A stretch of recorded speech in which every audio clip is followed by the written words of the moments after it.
Assalamualaikum warahmatullahi wabarakatuh. Perkenalkan, nama saya Raymond Erpendo Ginting, NIM 0702233140 dari kelas SI2. Nah, pada kali ini saya akan menjelaskan fungsi dari sistem dan blocks yang ada pada Kodular melalui desain yang sudah saya buat. Nah, sebelum masuk ke penjelasan, kita masuk ke aplikasi Kodularnya dulu. Setelah login, maka tampilannya seperti ini. Tinggal klik buat aplikasi, maka nanti akan muncul tampilan seperti ini, mana tampilannya akan menunjukkan beberapa desain yang sudah saya buat. Nah, di sini ada 4 desain yang sudah saya buat, yaitu kita akan masuk ke desain yang pertama. Nah, ini dia desain yang sudah saya buat. Di sini ada data mahasiswa, yaitu ada NIM, nama, prodi, dan angkatan. Di sebelah kiri ada beberapa tools yang bisa kita gunakan untuk mempermudah desain kita, ada user interface, layout, dan yang lain. Nah, sebelum mendesain, kita perlu membuat dulu yang namanya di bagian layout. Kemudian di general, di sini ada vertical arrangement, yaitu sebagai dasar dari desain kita supaya desain kita itu kelihatan rapi. Nah, untuk memasukkan teks ini, yaitu perlunya label yang ada di user interface. Nah, ini labelnya, tinggal drag and drop aja. Untuk mengganti namanya itu ada di bagian bawah, di bagian teks. Juga ada untuk fontnya dan ukurannya. Dan di atas data mahasiswa ini saya masukkan spasi supaya nanti ketika dijalankan di handphone dia tidak terlalu ke atas tapi pas di tengah.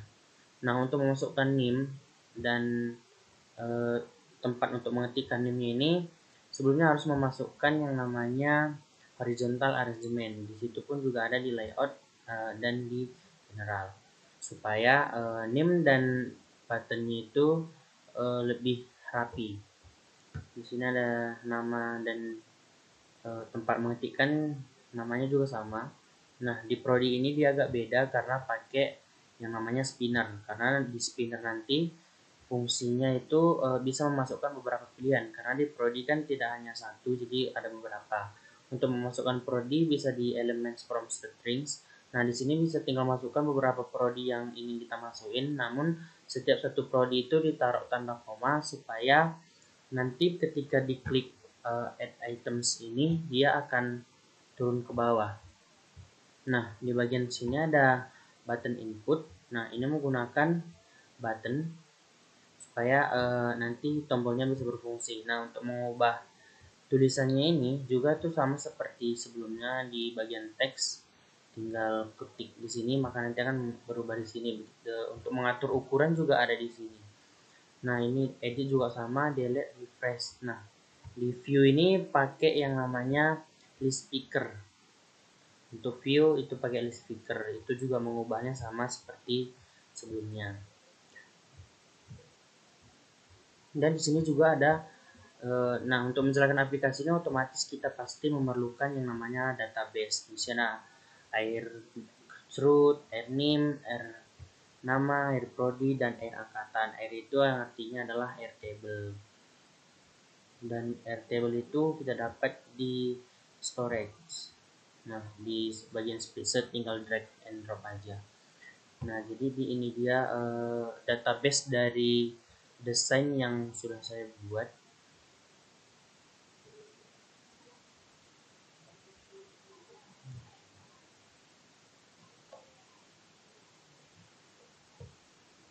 Oh ya, ini.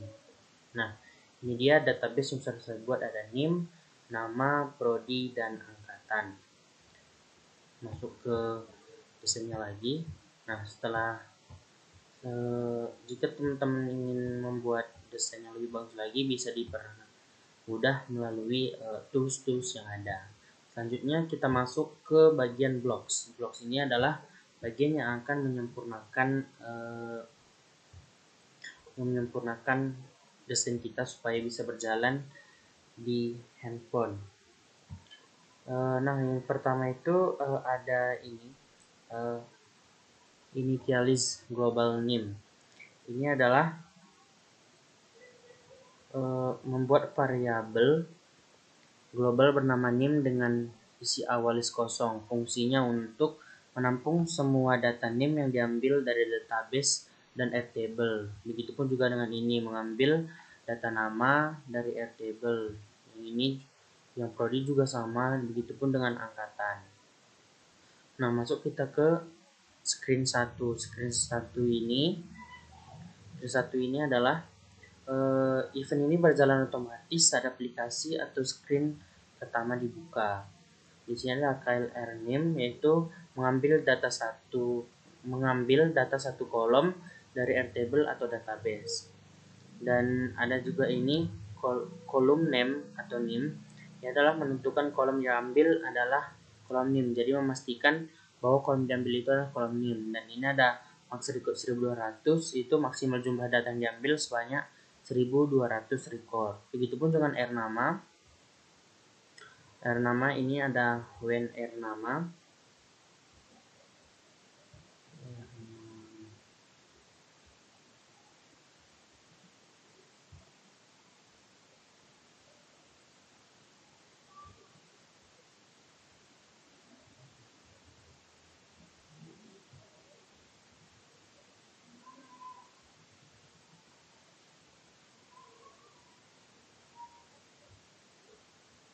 Nama ini fungsinya sama seperti yang tadi. Kemudian kita masuk ke set global nama. Ini tuh menyimpan seluruh data yang didapat dari variabel ke global nama. Kemudian ada KLR prodi, itu sama seperti yang ini, KLR name fungsinya, dimana kolom name itu untuk memastikan supaya data yang diambil itu adalah data prodi dan max recordnya itu adalah 1200. Kemudian kita ke air name. Sebenarnya when air name sama air prodi ini tuh fungsinya sama, karena yang ini juga untuk memastikan bahwa kolom yang diambil itu adalah angkatan, ini juga untuk nama, dan max recordnya itu sama-sama 1200. Sekarang kita masuk ke when air angkatan. When air angkatan ini berjalan data kolom angkatan berhasil diambil dari database. Bagian ini set global angkatan get values itu menyimpan seluruh data angkatan ke variabel global angkatan. Kemudian yang bagian ini initialize local list create empty list itu membuat list sementara bernama list ini, bernama yang ini, untuk menampung data yang nanti ditampilkan ke list view. Kemudian ada for each number 1 length of list get value 1, itu adalah perulangan untuk membaca semua data satu persatu dari list, dimulai dari indeks 1 sampai jumlah seluruh data. Kemudian yang bagian for each number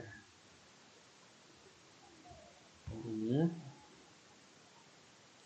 add items, ini add items itu menambahkan data ke dalam list. Kemudian ada join, itu menggabungkan beberapa data menjadi satu teks. Kemudian ada select list item global nama, dan get number itu mengambil data nama berdasarkan urutan indeks saat ini. Yang /n ini adalah membuat baris baru agar tampilan lebih rapi di list view. Kemudian yang ini juga mengambil data prodi berdasarkan indeks yang sama. Ini bagiannya itu yang ini hijau, set LP view itu adalah menampilkan seluruh isi list ke komponen list view. Kemudian yang menutup loading progress dialog karena proses pengambilan data sudah selesai. Sekarang kita masuk ke button, karena penjelasan untuk database-nya sudah selesai. Sekarang kita masuk ke button input dulu. Nah, button input ini yang paling banyak daripada button yang lainnya. Yang pertama itu when button input itu saat tombol input ditekan, semua proses akan dijalankan. Kemudian if is empty, txt name text itu cek apakah name kosong. Jika kosong, maka akan muncul notifikasi masukkan data name yang ini. Kemudian else yang ini itu cek apakah kolom nama kosong. Jika nama kosong maka masukkan data nama. Begitupun juga dengan yang ini expand prodi. Nah, di sini nanti bisa memilih yang mana prodi yang akan dipilih. Jika belum memilih prodi maka akan muncul notifikasi silahkan pilih prodi. Begitupun dengan angkatan. Call recruit itu menambahkan data baru ke database atau spacer. Yang column names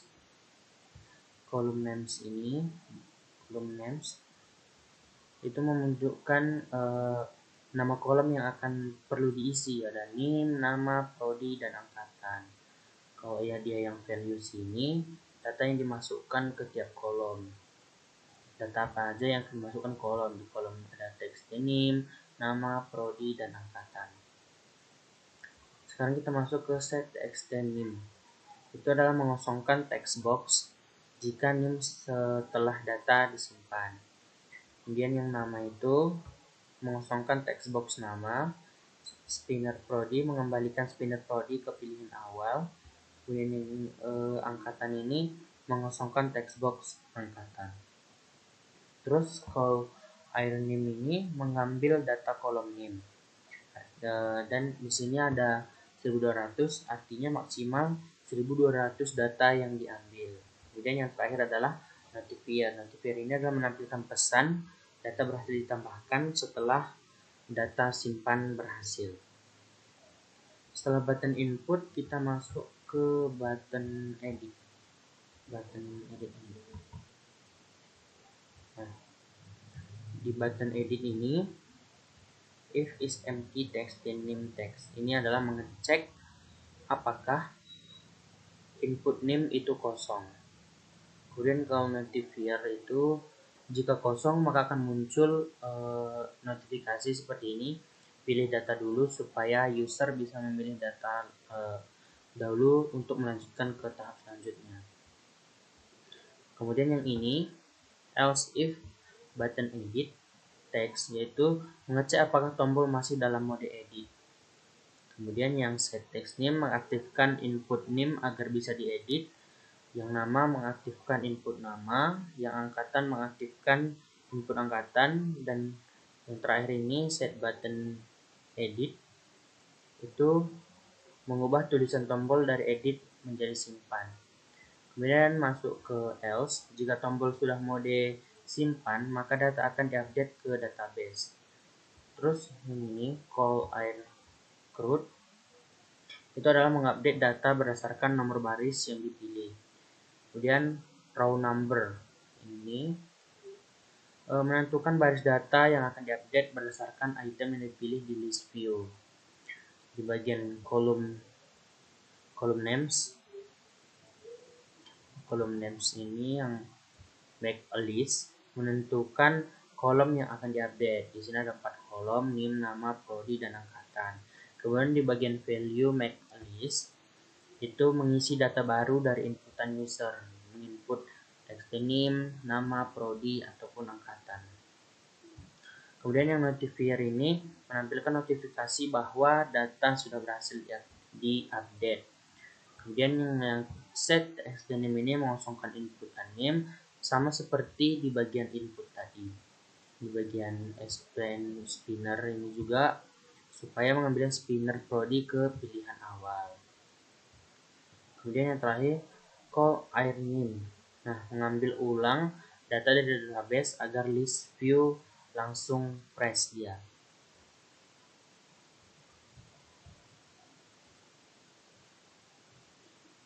Sekarang kita masuk ke button refresh. Ini button ini. Sekarang kita masuk ke button refresh. Button refresh. Oh ini button refresh. Nah, di bagian button refresh ini Blok ini digunakan untuk merefresh data. Kalau notifier ini menampilkan loading, dan call name ini mengambil ulang data name dari database, lalu proses berikutnya berjalan otomatis berantai. Kemudian kita masuk ke blok lead speaker view. Ini di bagian view. Blok ini berjalan saat user memilih data di list view. Di bagian set text dan name enable true mengaktifkan text box name, yang ini mengaktifkan text box nama, yang ini mengaktifkan text box angkatan. Kemudian yang ini set text dan name text to sampai global name itu menampilkan data name sesuai item yang dipilih. Kemudian ini menampilkan data nama sesuai pilihan, yang bagian prodi menampilkan data prodi sesuai pilihan, dan yang ini menampilkan data angkatan sesuai pilihan. Kemudian kita masuk ke button delete. Nah, blok ini berjalan saat tombol delete dihapus atau ditekan, maka bagian blok delete yang akan berfungsi, button delete yang akan berfungsi. Bagian if is empty itu mengecek apakah data belum dipilih. Kemudian yang bagian call notifier, jika belum ada data dipilih, maka muncul notifikasi untuk memilih data terlebih dahulu. Kemudian else, jika data sudah dipilih, maka muncul dialog konfirmasi dihapus. Kemudian yang ini maka akan memunculkan notifikasi menampilkan pop-up pilihan konfirmasi. Pesannya itu konfirmasi penghapusan data, kemudian button text ya atau tidak, kemudian ada tombol hapus, yang ini tidak, kemudian cancel label itu untuk dialog tidak bisa ditutup sebelum memilih tombol. Jadi yang button 1 itu untuk setuju menghapus data, button 2 itu untuk tidak setuju jika ingin menghapus data. Kemudian kita masuk ke blok when notifier. Nah, blok ini berjalan setelah user memilih tombol pada dialog konfirmasi. If get choice ini mengecek apakah user memilih tombol ya. Kemudian masuk ke call root menghapus data dari database. Kemudian yang ini menghapus baris sesuai item yang dipilih dari list view. Kemudian yang call notifier soal data berhasil dihapus, itu menampilkan notifikasi bahwa data sudah berhasil dihapus. Kemudian set text ini mengosongkan input name, kemudian ini mengosongkan input nama, mengembalikan spinner prodi. Kalau teks angkatan itu sama seperti nama, yaitu mengosongkan inputan angkatan. Kemudian yang ini mengembalikan spinner prodi ke pilihan awal. Kemudian call akhir name itu yang get column mengambil ulang data dari database supaya list view otomatis refresh setelah data dihapus.